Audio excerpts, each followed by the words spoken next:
It all began on a somber afternoon when I received a letter that changed my life forever. The letter, marked with my father's handwriting, had been tucked away in a safe deposit box and discovered years after his passing. Inside, it contained a revelation I wasn't prepared for. He had left our family home solely to me. But there was a catch. My mother and her new family were living there, and reclaiming it would be anything but straightforward. Growing up, my father was my anchor. He was the kind of man who made everyone feel secure, his deep voice and reassuring presence a constant source of comfort. But life as I knew it unraveled when he passed away unexpectedly when I was just 7. The grief was unbearable, and though my mother tried to put on a brave face, her actions soon proved otherwise. Within months, she introduced a new man into our lives. "He'll take care of us," she said, with a forced smile. But I couldn't see him as anything more than a stranger invading our home. Their relationship moved quickly. By the time I turned 8, they had married and gone on an extended honeymoon, leaving me in the care of my grandparents. Days turned into weeks, and I waited eagerly for my mother to come back for me. But when she finally returned, it wasn't to take me home. It was to pack away the remainder of my belongings. "It's better this way," she said vaguely, her voice devoid of warmth. I watched as she loaded boxes into her car, leaving me behind without so much as a second glance. My grandparents' home became my sanctuary, a place where I felt loved and valued. Still, I couldn't shake the ache of being abandoned by my mother. She visited sporadically, often with hollow reassurances that she loved me. But her actions spoke louder than her words. She had built a new life with her husband and his children, leaving no room for me. As I grew older, I learned the truth. My room had been given to Velma, my stepfather's eldest daughter. The family I once knew had been replaced by strangers, and my mother's priorities had shifted entirely. It stung, but I learned to channel my frustration into my studies. By the time I graduated high school, I had built a life for myself independent of my mother. Fast forward to my late 20s. I had just landed a stable job as an engineer and was saving up to start my own business. It was during this time that I decided to revisit my father's will. The document clearly stated that the house was mine, a gift from him to ensure my future. However, it also specified that the property couldn't be sold until I turned 21. Now that I was well past that age, I saw an opportunity to generate income by renting out the house. But first, I had to reclaim it. Approaching my mother about the house was a decision I didn't take lightly. I knew it would stir old wounds, but I was determined to move forward. When I called her to discuss my plans, she dismissed me with a curt response. "We're still living here," she said flatly. "There's no need to change anything." Her tone made it clear she had no intention of vacating the property. Frustrated, I decided to visit the house in person. Walking up to the front door, I felt a mix of nostalgia and unease. This was the home where I had shared so many happy moments with my father, yet it felt foreign now. When my mother opened the door, her expression was cold and unwelcoming. "What are you doing here?" she asked, her eyes narrowing. "I'm here to discuss the house," I replied evenly. "I plan to rent it out." Her reaction was immediate and visceral. "You can't just come here and make demands," she snapped. "This is our home now." Before I could respond, Velma appeared in the doorway, her pregnant belly prominent. She shot me a glare that could freeze water. "Why are you bothering us?" she sneered. "You've been out of the picture for years." The tension was palpable. I tried to remain calm, but the hostility was overwhelming. Realizing I wouldn't get anywhere with a direct confrontation, I decided to leave and consult a lawyer. Over the next few weeks, I worked tirelessly with my lawyer to draft an eviction notice.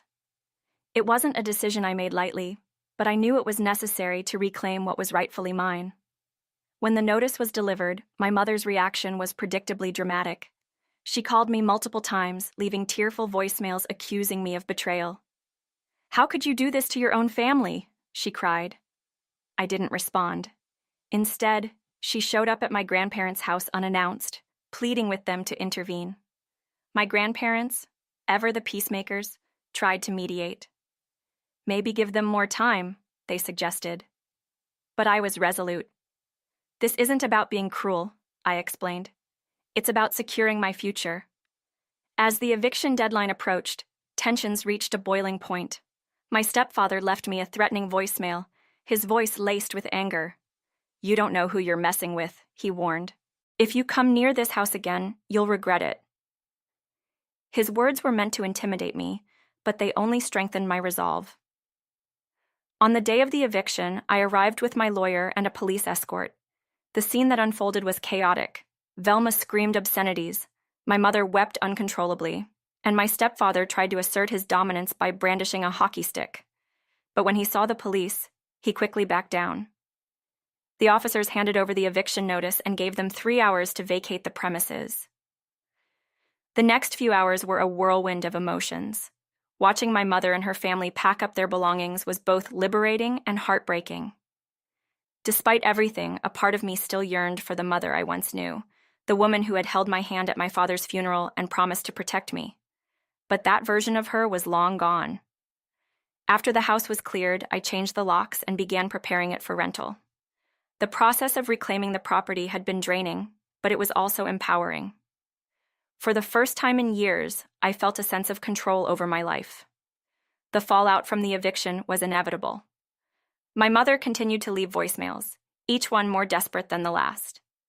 "You'll regret this," she said in one message. "Family is all you have." But I knew better.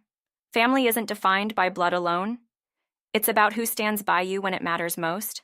And in my darkest moments, it had been my grandparents, not her, who had been my rock. Weeks turned into months, and life slowly returned to normal. The house was rented out to a kind family who appreciated its charm and history. The income allowed me to launch my business, a dream I had nurtured for years. Despite the challenges, I felt optimistic about the future. Looking back, I realized that reclaiming the house wasn't just about securing my inheritance, it was about reclaiming my identity. For too long, I had allowed others to dictate my worth. But now, I stood on my own 2 feet, ready to face whatever came next. The journey hadn't been easy, and the scars it left would take time to heal. But as I closed the chapter on this tumultuous part of my life, I felt a renewed sense of purpose. My father's legacy lived on, not just in the house he left me, but in the strength he instilled in me. And for that, I would always be grateful. As months went by, I began to renovate the house further to attract better tenants. I spent weekends painting walls, repairing floors, and ensuring every corner reflected the charm my father would have wanted. In these moments, I felt closer to him, as if his presence lingered, guiding my efforts. One day, while sorting through old documents, I stumbled upon an unopened envelope addressed to me. Inside was a heartfelt letter from my father, written shortly before his passing. He expressed his hopes for my future and urged me to stay strong, no matter the challenges I faced. The letter brought tears to my eyes, but it also reignited my determination to honor his memory. My business began to take off, thanks to the income generated from the house. Each success felt like a step closer to fulfilling the dreams my father had envisioned for me. Though the journey had been fraught with conflict and heartache, I knew I had made the right choices to secure my future. Eventually, I reconciled with my grandparents' gentle advice to let go of lingering resentment.